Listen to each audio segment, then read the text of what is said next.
Let me paint a picture in your mind's eye. It's early in the day on Wednesday, the 1st of May, 1912. The sun is just peeking over the trees here in Kensington Gardens. Nannies and dog walkers are making their way through the park, but overnight there has been a change to this tranquil scene. A tall, bronze statue has appeared of Edwardian literature's most famous boy, Peter Pan, with a host of woodland animals appearing around his feet. It is, of course, the famous statue of Peter Pan by George Frampton, one of the most cherished statues in the whole of London. I'm Zeb Soanes, a children's author and broadcaster, and this statue has long had a very special place in my heart. And this month, there is a rare chance to own a cast of this statue, which is coming up for sale at Dreweatts. So it seems the ideal time to take a dive into the story behind this wonderful work of art.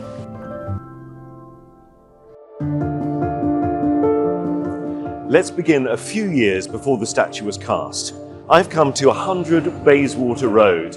This was J.M. Barrie's home from 1900, and it's here in 1906 that he conceived of Peter Pan, writing plays, books, all featuring the boy who one night escapes from his nursery window into the park, never to grow up.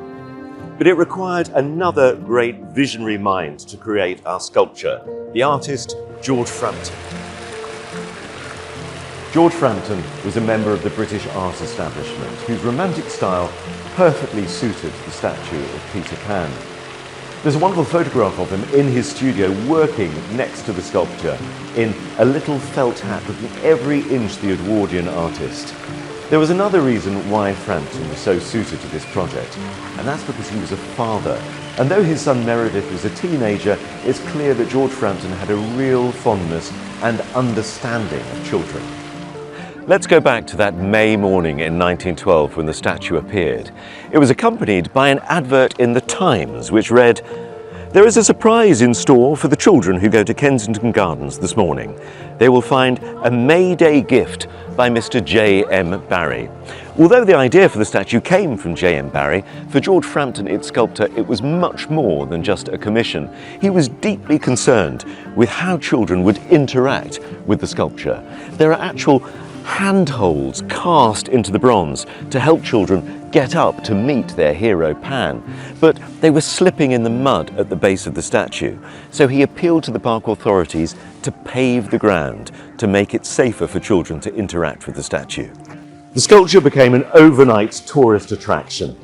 Soon copies followed, and in 1928 one was created for Sefton Park, Liverpool.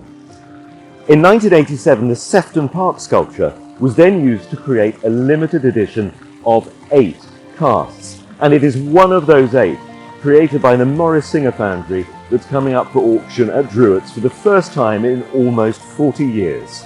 Frampton also produced a bronze reduction of the main figure of Pan itself, which Dreweatts are also offering in the same sale.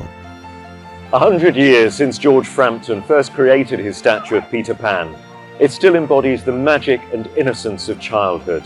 That time when imagination seems limitless.